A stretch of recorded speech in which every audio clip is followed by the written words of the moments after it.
Jadi kok bisa Indonesia 4.300 sementara Singapura berapa, Cina berapa? 60.000, Nah, itu Cina 15.800 per kapita. Ya.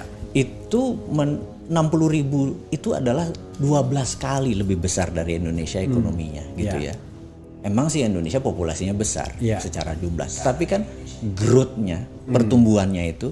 Nah, ada apa nih? 7 presiden sudah dikasih chance, sudah dikasih peluang untuk memimpin negara kita.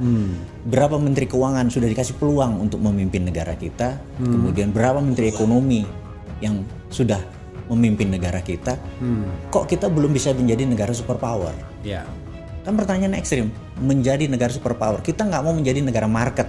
Jadi time-nya itu sudah memenuhi karena kita tahun 45 dibandingkan dengan Jepang yang baru kalah, Korea Selatan yang perang saudara, Tiongkok yang baru merdeka gitu-gitu ya. Gimana jawabnya? Iya. Nah, ini yang kita mau tantang atau mau challenge. Anggap yang pejabat kita yang saat ini menjabat tinggal 2 tahun lagi. Ya wes, kamu ngerapiin supaya smooth landing, bener nggak? Oke. Tetapi kita tantang nih teman-teman kita yang mau 2024 mau jadi nih, Mas Ganjar. Nuwun sewu, Indonesia bisa 10.000 nggak GDP-nya di bawah lo? Oke. Apa planningmu, gitu ya? Iya. Terus Mas Anies, maaf nih, apa planningmu untuk jadiin 10.000 gitu? Jangan gimmick-gimmick aja gitu kira-kira ya. Kira-kira kita nanya aja, Mas AHY, kamu punya program apa? Bapakmu pinter, saudaramu kan banyak yang jago-jago. Apa planningmu? Ayo buka. Mumpung daripada nanti kita nggak challenge waktu dia jadi kita baru challenge, mendingan sekarang kita serang, dia bisa memperbaiki. Serang itu serang positif ya, bukan serang negatif ya. Kita kasih kritik yang membangun dan lain sebagainya. Nah, hal-hal seperti ini kita, Om Prabowo, ayo Anda udah 70 sekian loh nanti. Apa nih? Sementara voter Anda semuanya milenial yang gadget ininya. Apa yang buat Indonesia menjadi 10.000 di bawah kamu? Hal-hal seperti itu yang buat adrenalin kita jadi wah boleh juga nih sama dia. Kalau 10.000 berapa persen pertumbuhan ekonominya? Itu berarti kan naik 300%, 3 kali kan? Dari 4.000 naik 3 kali. Artinya setiap tahun bukan naiknya 5%, 3%. 15%. Naiknya bisa 20, bener. Dek gitu kan naiknya. Harus bisa. Kenapa? Cina bisa kok. Bener nggak? Cina the top one-nya pernah berapa pertumbuhan ekonominya? Pernah 15%. Kalau kita? Belum pernah. Kita berapa persen? Paling zamannya Pak Harto tuh 7-8%. Oke. Zaman reformasi ini? Nggak ada. 3-4%, 5%? Rata ya 5, paling 6. Paling. Jadi memang belum ada, karena kebijakannya itu masih autopilot. Bukan karena sebuah policy atau kebijakan menjadi ekonominya tumbuh. Yang ada karena memang kita jago dagang. Jadi gini, kalau kita Bang Lefri jadi presiden, saya jadi wakilnya. Kita diem doang, tiap hari main catur doang. Ya tetap ekonomi bergerak. 3-4% tumbuh, udah. Udah. Sama orang bilang gubernur DKI nggak ngapa-ngapain juga ekonomi bergerak. Segitu. Iya. Ini yang kita mau ingatkan bahwa begitu tumbuhnya segitu, ya wayahe bahasa Jawa ya memang pasti memang, gitu. Ya kan? Memang lu jangan bilang lu prestasi gitu loh. Prestasi kalau lu jadi triple gitu contohnya. Gitu. Ya, jadi kita kalau misalnya sampai minus itu kebangetan. Gue nggak komen itu.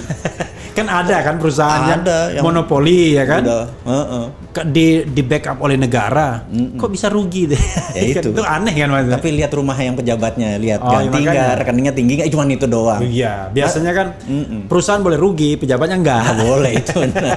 Apalagi perusahaan negara. Ada APBN. Jadi, BUMN boleh rugi, Tantim jalan terus. Harus. Rumah 60 miliar kalau perlu.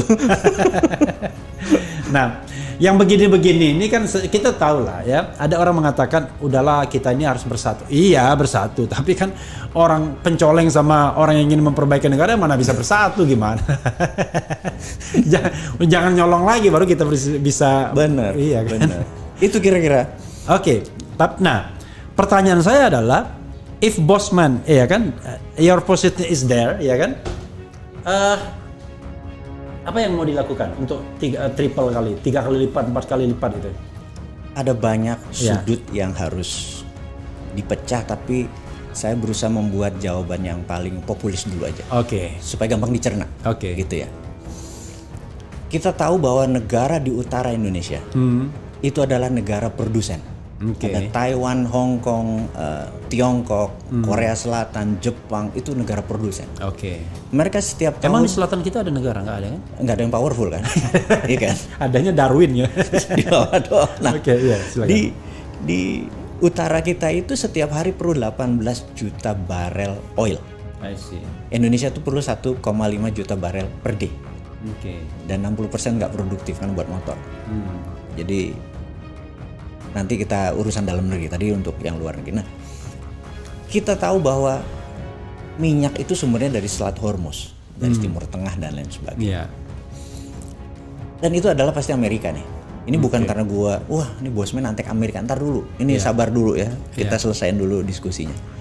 Nah, kapal, tanker, itu kalau dia lewat Selat Malaka, itu ada 100.000 mother vessel. Isinya bukan sekedar barang-barang minyak doang, tapi barang dagangan yang lewat ke sini untuk menuju Eropa dan Afrika lewat situ kan. Maka yang paling sering adalah kapalnya lewat Selat Sumbawa, Selat Makassar, baru ke utara. Maka kalau kita di Kaltara, di Tanah Kuning, di Kalimantan Utara, kita bangun 100.000 hektar hub. Jadi minyak itu ditaruh di sini. Oleh join sama perusahaan-perusahaan itu, join. Dari sini kita distribusi. Jadi ini jadi hubnya. Nah, dengan ada hub seperti begini, bukan uang kita, tetapi uang pembayarannya kan bankingnya harus Indonesia nih. Jadi di situ yang kita harus untung. Jadi waktu membayar lewat sini, walaupun nanti keluar lagi kita makan split fee. Tapi uang beredar di Indonesia mendadak 2 kali lipat lebih banyak. Ini kita bicara bukan benefit langsung dulu, tapi untuk mengkayakan sebuah negara itu saya lebih pro pada namanya quantitative easing. Uang beredar tuh banyak. Daripada quantitative tightening seperti yang sekarang. Jadi diketatin semuanya. Memang inflasi rendah. Ini nanti hubungannya adalah dengan adanya hub itu kita mengontrol minyak di negara utara Indonesia. Kedua, kita juga mengontrol peredaran uang. Walaupun nanti keluar 99%-nya, tapi banyak yang stay lah. Itu mendadak cash flow kita menjadi segar di Indonesia. Cash flow itu bisa karena dolar, kita bisa menjadi underlying printing money kita dengan dolar tadi, dengan project tadi. Itu swasta saja. Tidak harus Pertamina, tidak harus negara, swasta. Yang penting banknya lewat Bank Indonesia, lewat bank. Dan itu diwajibkan ya? Compulsory dia untuk lewat itu semua. Nah, kita nggak usah ambil pajak, biarin lewatin lagi. Anggap tax free di situ, ya tax free. Bukan tax holiday, tax free. Tetapi di sini kerja langsung cepat karena kita mengendalikan. Kita menjadi punya deterrent faktor penggentar. Begitu kata apa-apa kita matiin ini, nggak kirim, benar nggak? Nah, itu kita saat ini. Negara saat ini terlalu trading. Nikel jadi komoditi, batu bara jadi komoditi. Padahal sumber daya alam itu, kalau seorang Newmine yang memegang mandat, itu menjadi alat tawar. Bukan alat dagang. Gitu. Kalau alat dagang ya lu untung ada komisi. Tapi kalau ini ada alat tawar sebagai underlying printing money, sebagai tadi, gue butuh barang lo ini lu kasih gue murah. Nah, kita ini kurang foreign diplomasi dan strateginya kurang. Ini yang kita bilang kalau tanya, nah, kita akan challenge karena kita nggak akan pernah bisa hidup dari kekuatan kita sendiri dalam negeri. Kita di awalnya kita harus bekerja sama, tapi sejajar ya, bukan kitanya selalu merugi gitu ya. Nah, ini mudah-mudahan ngejawab secara singkat bahwa begitu uang beredar banyak, printing money-nya banyak, itu cepat sekali ekonomi tumbuh. Nah, saya ini kalau di bidang ekonomi, saya lebih baik beras itu kayak sekarang, beras itu 15.000 per liter. Tapi yang beli cuma sedikit orang. Lebih baik beras itu 25.000 seliter tapi semua orang bisa beli. I see. Lebih baik mahal tapi semua orang beli. Kemampuan membelinya juga kuat. Kemampuan beli. Nah, gimana kemampuan belinya bisa tumbuh kalau uang beredar dibatasi? Namanya quantitative tightening. Jadi inflasi itu jangan ditakuti, over inflation yang harus ditakuti. Nah, inflasi itu musuhnya cuma satu, produktivitas.